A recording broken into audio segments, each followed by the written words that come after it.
Bonjour, nous allons voir dans ce bref exposé comment définir un cas en vue de l'investigation d'une épidémie.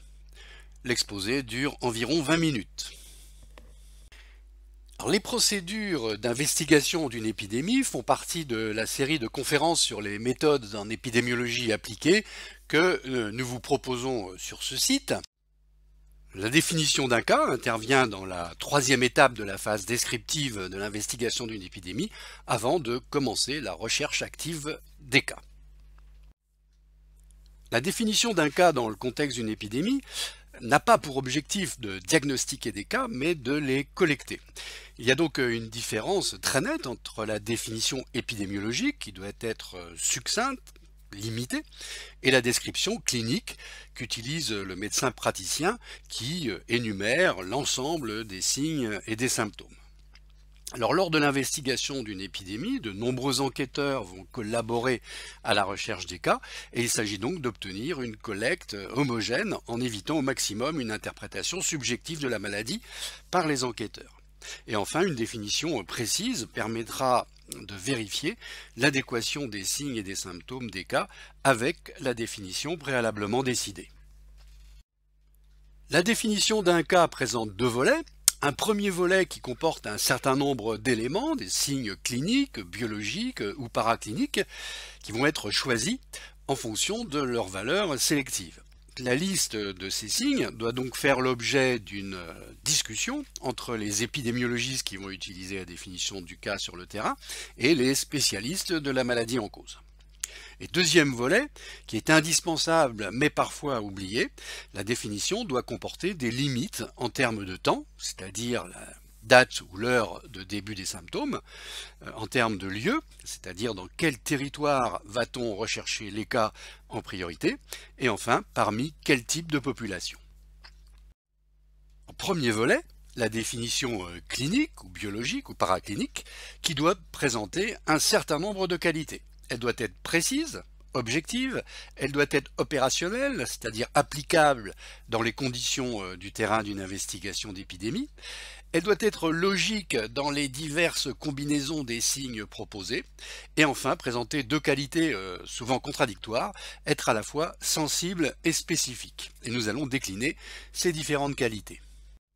Tout d'abord, la définition doit être précise afin d'éviter des interprétations différentes de la part des enquêteurs. Par exemple, on ne se contentera pas d'exiger la présence de fièvre, qui pour certains pourrait commencer à 37,5, 38, et pour d'autres à 39. On écrira une fièvre supérieure à tel ou tel seuil. De même, on n'écrira pas simplement diarrhée, mais diarrhée avec plus de 2 selles liquides par jour par exemple. Ou bien le terme hyperéosinophilie est trop vague et on écrira par exemple plus de 1000 éosinophiles par millimètre cube de sang. Alors bien sûr, l'établissement de ces seuils prête à discussion puisqu'ils ont des conséquences sur le nombre de cas qui va être collecté. Nous allons revenir sur ce type de discussion. De façon un peu analogue à la précision, la définition doit être la plus objective possible. Là encore, pour éviter les interprétations de la part des enquêteurs. On évitera par exemple les termes de fatigue ou d'asthénie. La fixation d'un arrêt de travail de X jours est plus objectif, même si on sait qu'il y a aussi une différence d'attitude de la part des praticiens ayant fixé cet arrêt de travail. On évitera le terme d'insomnie et on préférera la quantification des heures de sommeil qui sont proposées à droite. Autre qualité importante dans le contexte de l'investigation d'une épidémie, la définition d'un cas doit être opérationnelle. Opérationnelle, c'est-à-dire qu'elle doit d'abord être comprise, applicable par l'ensemble des enquêteurs, qui ne sont pas forcément des médecins, qui ne sont pas des spécialistes de la maladie en cause. Cette définition ne doit pas être exhaustive, elle ne doit pas comporter l'ensemble des signes et des symptômes connus pour la maladie. L'objectif, on l'a déjà dit, c'est bien de collecter des cas et non pas de faire un diagnostic. Et enfin, cette définition, bien sûr, doit être applicable sur le terrain. Il est hors de question d'exiger dans la définition d'un cas des examens sophistiqués, en milieu spécialisé, des examens invasifs, des biopsies ou des examens très coûteux. Donc, définition qui doit être opérationnelle. Alors, lorsqu'une définition comporte plusieurs éléments, et c'est le plus souvent le cas, ces éléments doivent être regroupés de façon logique. Ainsi, par exemple, on peut exiger dans la définition la présence du signe A et du signe B. Dans ce cas, si le patient ne présente que le signe A et pas le signe B, ou inversement, eh bien il ne sera pas sélectionné. Pour le sélectionner, l'enquêteur devra observer la présence des deux symptômes. Si la définition propose soit la présence du signe A, soit la présence du signe B, A ou B, alors la présence d'un seul de ces symptômes, ou des deux à la fois a fortiori, permettra de le sélectionner. Lorsqu'on intègre plus de deux signes ou symptômes, les choses deviennent un peu plus compliquées. On peut, comme ici, écrire qu'un cas sera défini par la présence conjointe de A et de B, ou alors par la présence d'un troisième signe C. Alors dans ce cas, la présence de A ou de B seul ne suffit pas, alors que C tout seul suffit. Dans cet autre exemple, où l'on exige à la fois A et soit B soit C, eh bien la présence même de B et de C de façon conjointe ne suffit pas à inclure le cas, alors que la présence d'un seul de ces signes avec A suffit. Alors on voit bien que le choix de ces combinaisons logiques, de même que le choix des seuils que nous avons vus pour la précision, ont des conséquences, et ces conséquences, il faut bien les évaluer avant de démarrer la recherche des cas.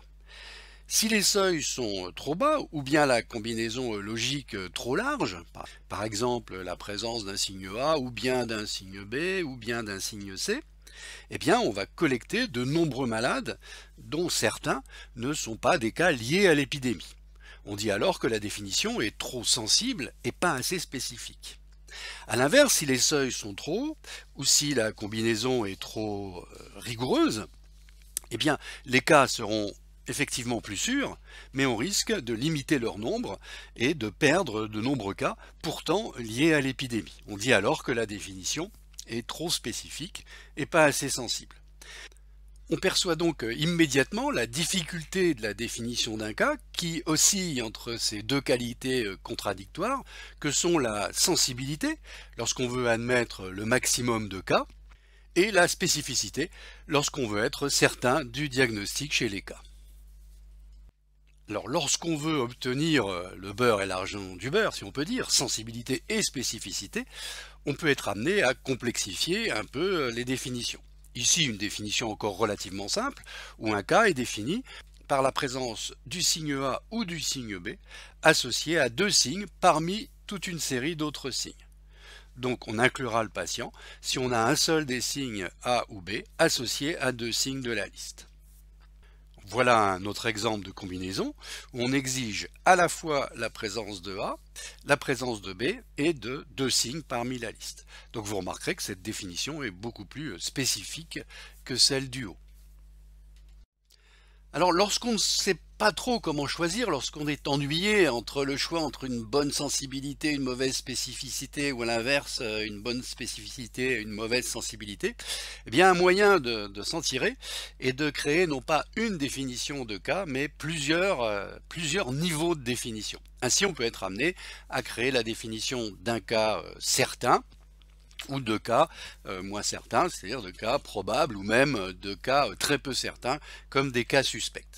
Alors, dans la définition d'un cas certain, eh bien, on inclura des éléments qui feront qu'on aura la meilleure spécificité, avec une sensibilité évidemment beaucoup plus faible, et puis on continue avec des cas probables où on aura une sensibilité spécificité intermédiaire, et des cas suspects qui seront définis de telle façon qu'on ait une bonne sensibilité, qu'on puisse ratisser, si on peut dire, l'ensemble de ces cas suspects, mais avec évidemment une moins bonne spécificité. C'est une erreur extrêmement fréquente de la part d'enquêteurs non formés à l'épidémiologie de proposer dans la définition d'un cas des critères relatifs à leur exposition aux facteurs suspectés. Alors cela provient de l'ambiguïté sur les objectifs de la définition d'un cas. Le clinicien qui a pour objectif la certitude de diagnostic cherchera à accumuler le maximum d'arguments pour le poser. Et dans le cas d'une épidémie, si le malade présente des signes plus ou moins marqués, peu spécifiques, mais s'il a été exposé à un facteur hautement suspect, eh bien le clinicien sera conforté dans son diagnostic et le traitera comme tel, et il aura raison.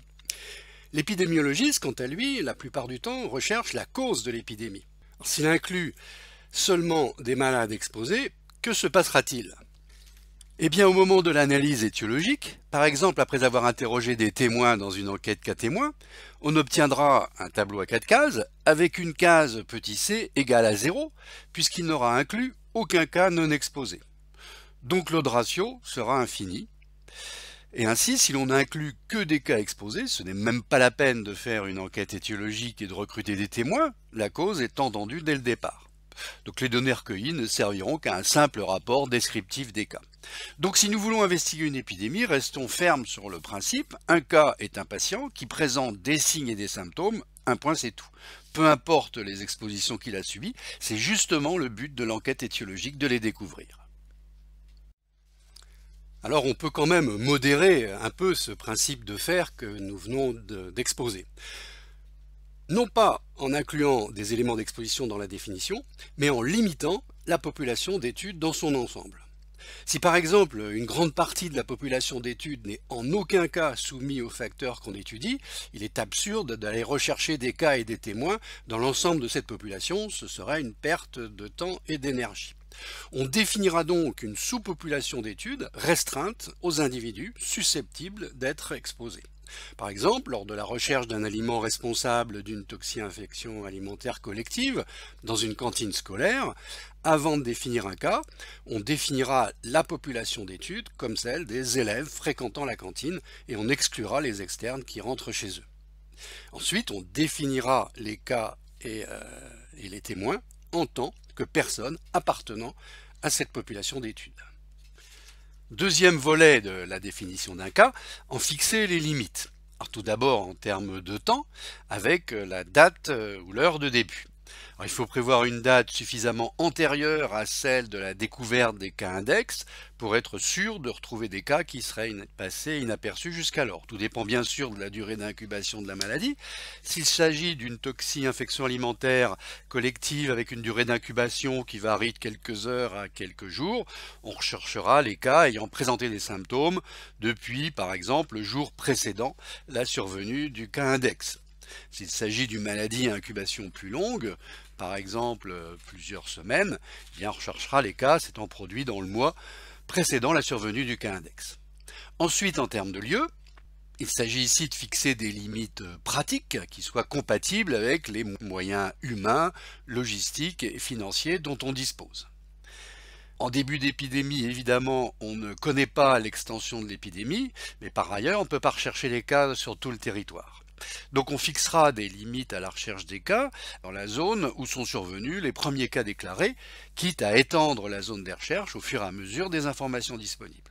Et enfin, on caractérisera dans quel type de population rechercher les cas, soit toute la population, soit parfois parmi une couche particulière, parmi des adultes au-delà d'un certain âge, parmi des enfants, parmi des femmes enceintes, parmi les ouvriers d'une usine, selon la typologie découverte parmi les premiers cas.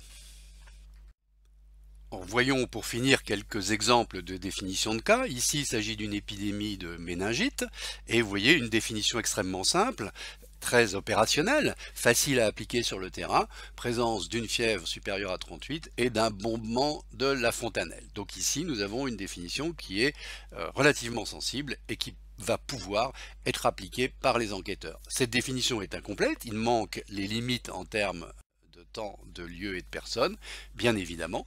Donc survenu depuis, ici il s'agit du 1er mars, dans une région particulière, la région de Mopti au Mali, chez un enfant de moins de 1 an. Autre exemple de définition de cas, ici nous sommes face à une épidémie de choléra au Mozambique, donc on inclut tout sujet admis à l'hôpital de Beira à partir d'une date donnée et présentant une diarrhée aqueuse. Alors vous voyez qu'il s'agit d'une définition extrêmement simple.